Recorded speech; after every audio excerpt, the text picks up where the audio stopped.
They said the war was over, but for some men, it never ended. This is War Untold, Leyte, October 25, 1944.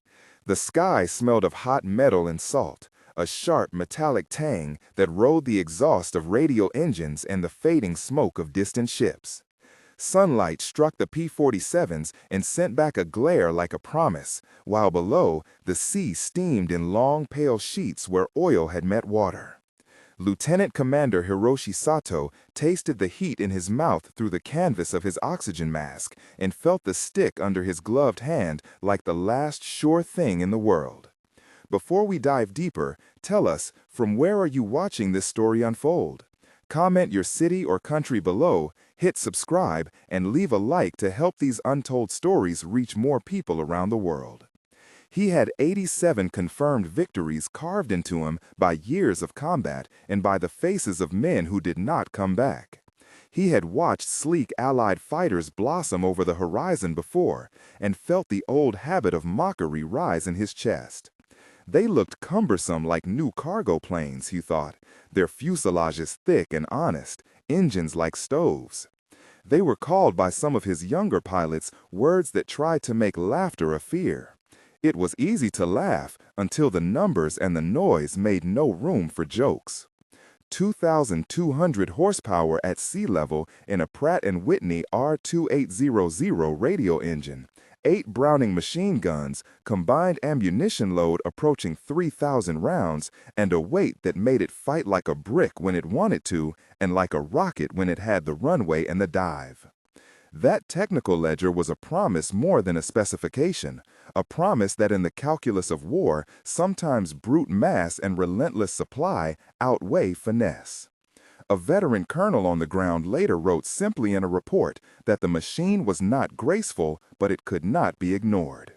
What Sato did not admit to himself that morning was that the shape of the battle was changing and that he and his comrades were already old men fighting a future they had not built.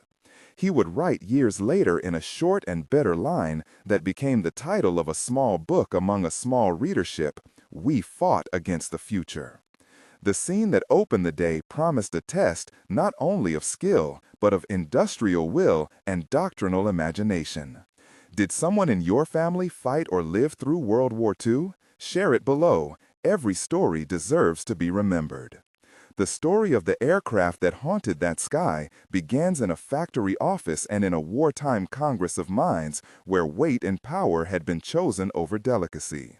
The Thunderbolt, designed at Republic Aviation, was born of an impulse to put more engine on airframe than anyone believed possible. The R2800 radio engine was heavy and complicated, but it was also forgiving and powerful. Designers debated cooling and cowl flaps and the encumbrance of a two-seat canopy and big fuel loads. They argued about armor plates for the pilot and self-sealing tanks that would cost range and cost weight, but that might save lives. It was the product of an industrial philosophy that assumed mass production and attrition. It assumed that factories could and would churn out aircraft in the thousands and that the important thing was to make each example survivable and dangerous. Engineering notes read like cold prayers. A chief engineer later admitted in a debrief that they had built a tank with a propeller and then tried to teach it to dance. The initial specification called for a maximum speed near 430 miles per hour at altitude when fitted with a turbo supercharger, a combat radius sufficient to escort bombers most of the way to target and back, and a loadout that could include rockets and bombs for ground attack. The armament profile was brutal in its simplicity. 8.50 caliber Brownings with convergences set for interception and a sustained rate of fire that could shred fabric and metal alike. Industrial notes listed production targets of 300 airframes a month at peak lines in one state and then planned multiple plants to support replacements. The conversation about philosophy and numbers carried notes about the war to come. Some designers predicted a future where air superiority would be decided in numbers rather than by individual virtuosity. Others thought that the future would vindicate those who prized agility and dogfighting acumen. Both predictions would prove partially true. Testing and training were a daily curriculum of small deaths and quiet frustrations. The Thunderbolt tested like a stubborn beast. Ground crews cursed its starting procedure in the rain and celebrated when an engine ran without knocking for a full hour. Newly graduated pilots learning to tame its mass misjudged dives and came back with bent propellers and shaken nerves. In Japan, Sato's pilots practiced in Ki-Hyaku 84 Hayate fighters that climbed like rockets and turned like knives. The training field smelled of oil and rice straw. There were accidents. Training rammed aircraft into muddy fields when a pilot misread his altimeter. And there were more private failures the reports did not like to show. A mechanic named Kenta, who had once been a fisherman and who kept a small toothpick boat in the shed, could not stop trembling for a week after seeing a friend burn in a polishing fire. Conversations at briefing tables were raw. Sato, who had started as a cadet before the war and who had been hardened into a man who kept his feelings private, had a backstory that explained much of his stubbornness. He grew up near Hiroshima port where his father repaired fishing engines. He read technical manuals by lamplight and could disassemble and reassemble a Nakajima Sakai motor in half the time of his peers. He volunteered when the Navy called and learned to fly in an era when a pilot's worth was measured in sorties flown and in the brazenness of their attacks. The weight of 87 kills sat on him like metals that were too heavy. He had lost a younger brother in China to anti-aircraft fire and promised his mother he would never show fear. That promise had become another gear in his machine of duty. The antagonist in his story was not a single pilot, but a change in warfare embodied by the Thunderbolt and by the American willingness to refit tactics and flood the sky with aircraft. The antagonist also had a face in a state general staff who believed that local superiority and pilot skill could overcome any design difference. In private moments, Sato would listen to his engineer friends complain that their aircraft were not supported with enough fuel, not given the spare parts they needed, and that resilience was being drained by endless dispatches. Among secondary figures, there was Lieutenant Masao Fujioka, a quick-talking wingman who joked to hide fear. Corporal Kaito Abe, the chief mechanic who organized parts like an obsessive librarian. Commander Tanaka, who counted losses in numbers and not in names. Ensign Haru Yoshida, who still wrote letters home to a woman he had never married. Petty Officer Shoji Nakashima, who never forgot a name, and Surgeon Lieutenant Murakami, who would later stitch shrapnel out of a face and never speak of it again. Together, these men made the squadron a cramped living room for grief and small humor. Dialogues at briefings expanded into long exchanges where Sato and Fujioka argued tactics and Kaito insisted they needed reinforcement, and Tanaka coldly reminded them that resources were finite. It was not rare to hear 8 or 9 quick retorts in a single briefing, each carrying a different emotional weight from anger to resigned practicality.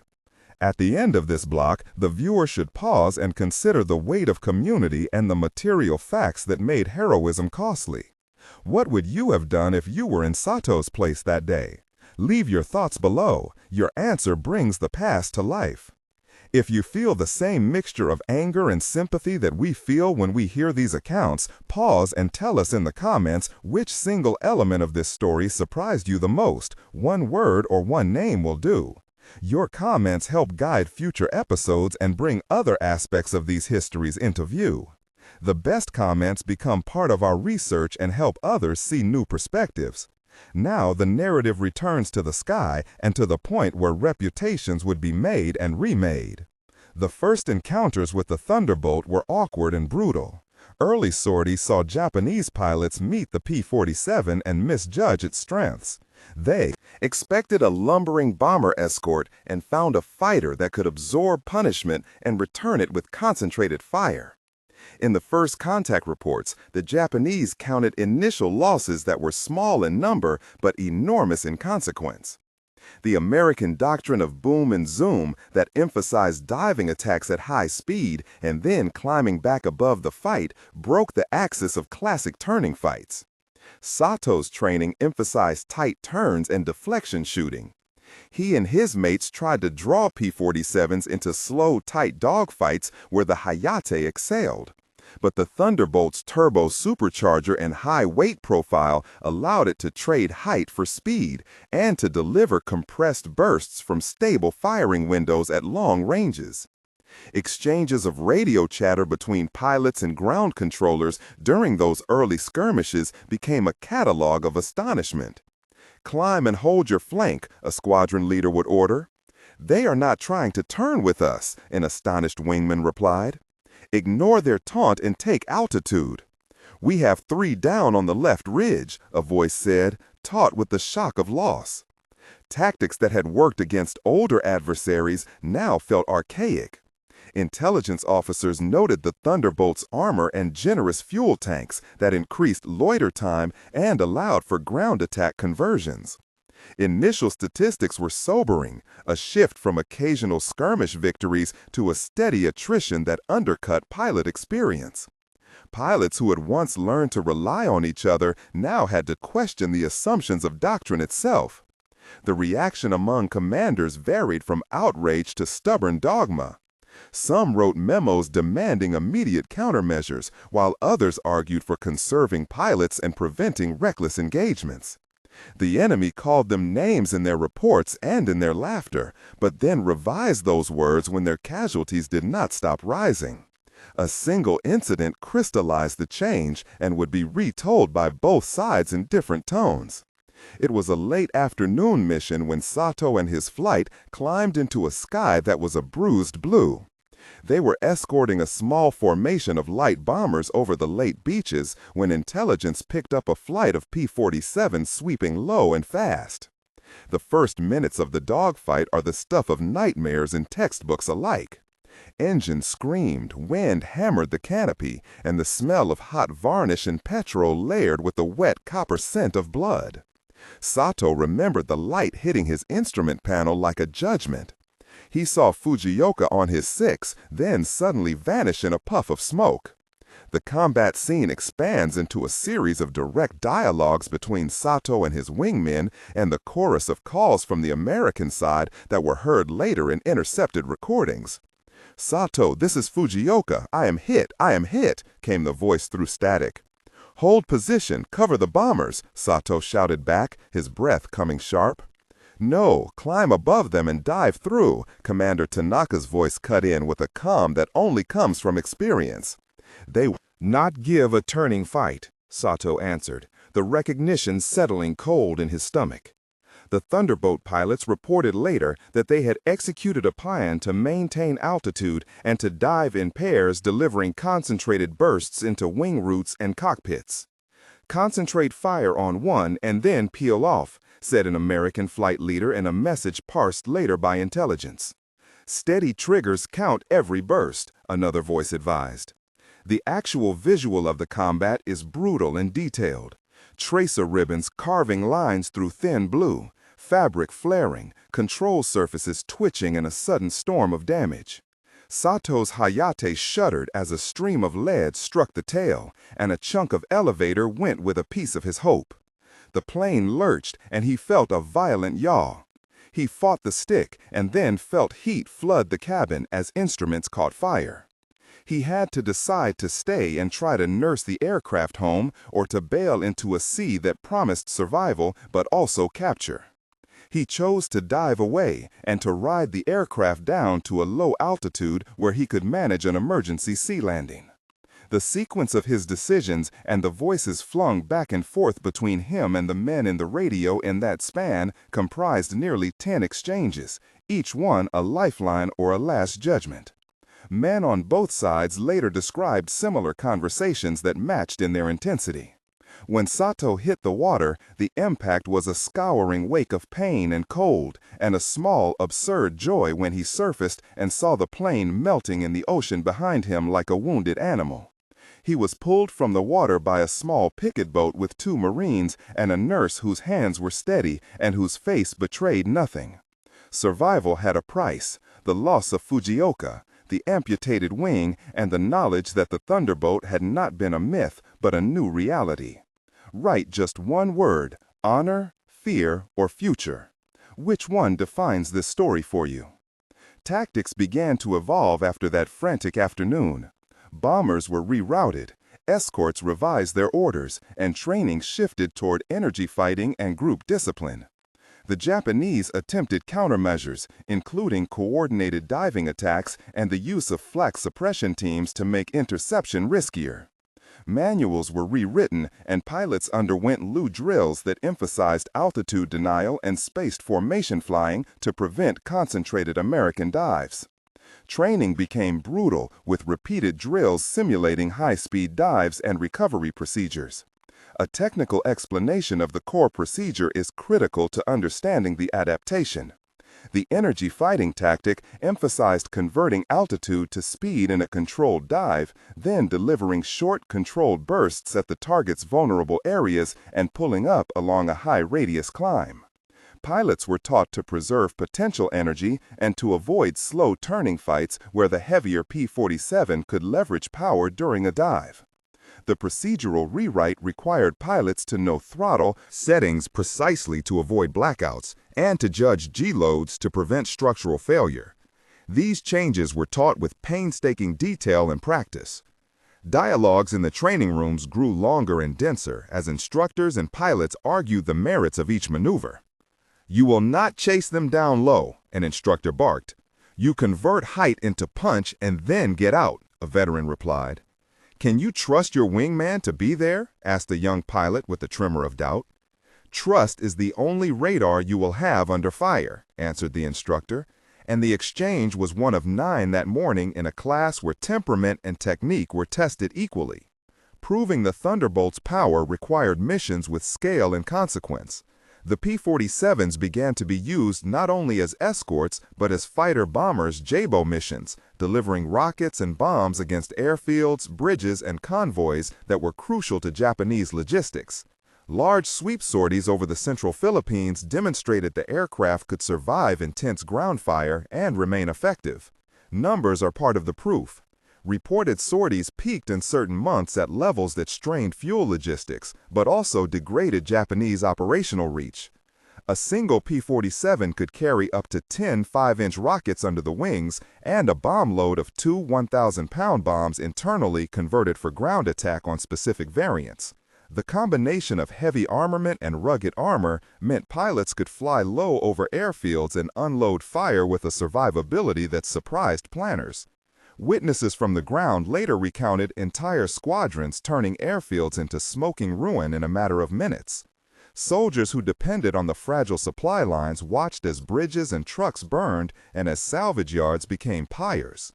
Commanders on the Allied side wrote of the P-47's ability to change the tempo of a campaign and to make previously secure rear areas contested. Survivors' testimony included the voices of a transport driver called Makoto, who remembered the thunder in his bones when the sky fell on his convoy, and a village elder named Ito, who later recalled the smell of burned rice and the sight of fields stung with shrapnel. The tactical proofs were not only in anecdote, but in statistics of aircraft destroyed on the ground, tonnage of supplies denied, and the reduction in sortie rates of defended islands.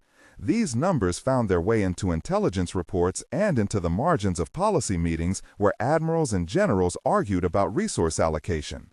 The shift of the P-47 into a multi-role asset had effects that rippled through the industrial heart of war. Republic aviation and allied factories in multiple states ramped up production lines with an intensity that required tens of thousands of skilled workers and a logistics chain dedicated to feeding fuel and ammunition to distant theaters.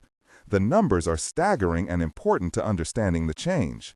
Production schedules called for thousands of airframes per year, each consuming hundreds of man-hours of machining and assembly. Monthly output peaked in the thousands, which required a supply of 3,000 gallons of fuel per sortie in some theater calculations, and a steady stream of 50-caliber belts that added up to millions of rounds per month. The factories instituted shift work. Women entered assembly lines in record numbers, and parts were standardized to speed replacement. Maintenance doctrine was adapted to keep aircraft flying with rapid turnaround times, using modular replacement of damaged wing panels and standardized engine mounts. The logistical footprint extended to carriers of petrol and of ammunition, and to repair depots that had to be staged close enough to the front to make sorties sustainable. This chain forced a change in Japanese strategy because attrition could now be replaced with relative speed. Technical description of a key process clarifies the scale and method. When a wing assembly suffered damage, the repair teams used jigs to align spars within a tolerance of a few millimeters, then bolted and riveted skin panels using preformed sections. This modular approach reduced workshop time from days to hours and allowed aircraft to return to service quickly. The effect was simple, persistent pressure.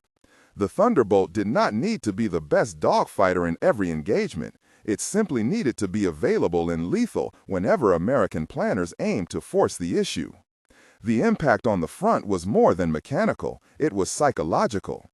Pilots who had once believed that superior skill could outmatch industrial might began to lose faith in an equation that had served them for years.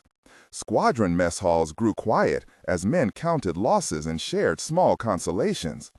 Some officers began to argue for concentrating resources into a few sectors where local superiority could still be achieved.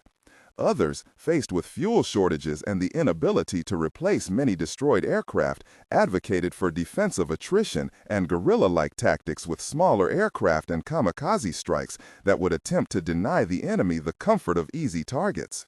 The human cost was monumental. Casualty lists grew, and the exhausted names on them became ballast for the historians who would later sift through the rubble of decisions. Voices of authority recorded later spoke plainly.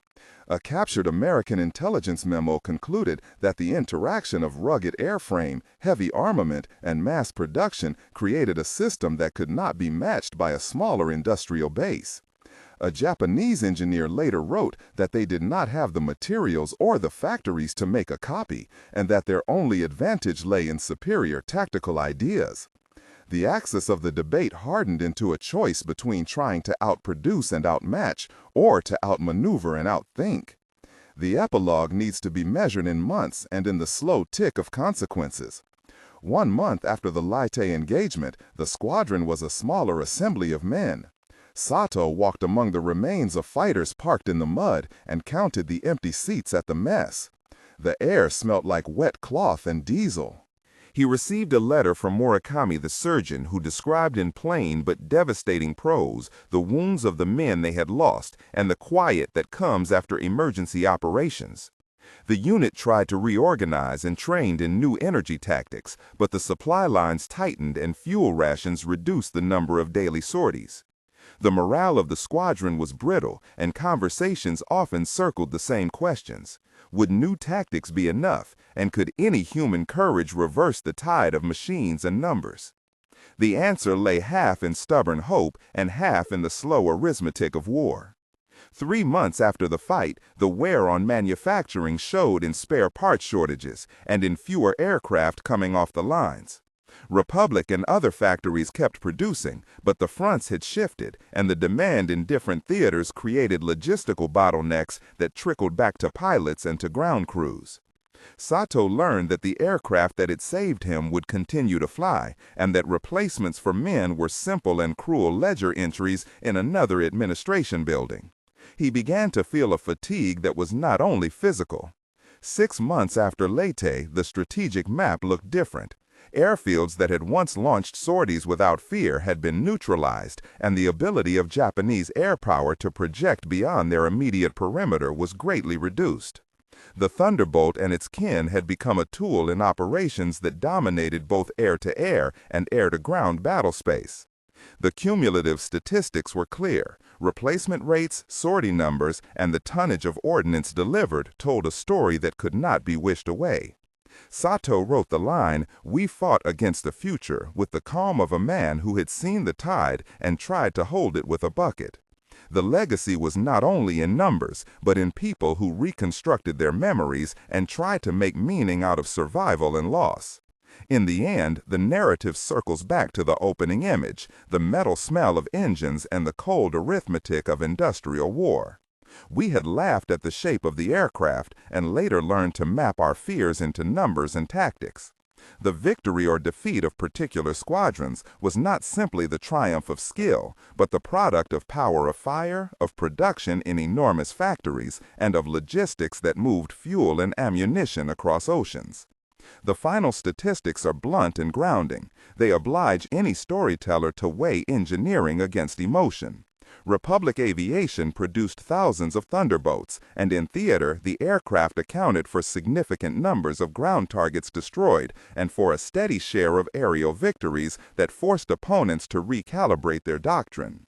A surviving colonel later admitted that they had underestimated the scale of American industrial resolve. The words of Hiroshi Sato linger as both accusation and epitaph.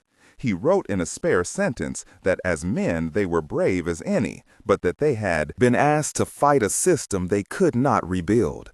The thunder of machine guns, the sound that once meant certain death, became the new weather of contested islands, and a reminder that in modern war, the survivors are often those who can be replaced. If this account moved you and you want more stories that dig into the machines, the tactics, and the human choices that shaped history, subscribe to the channel and tell us in one sentence which machine or battle you want dissected next. The sky that was once a theater of personal glory became a ledger of industrial will. The line "We fought against the future" remains a stubborn echo, a small memorial to men who did what they were asked, and to the machines that came to define an era. Which machine or battle would you like us to dissect next? Leave your comment below, subscribe, and like this video so you don't miss the next untold chapter of history.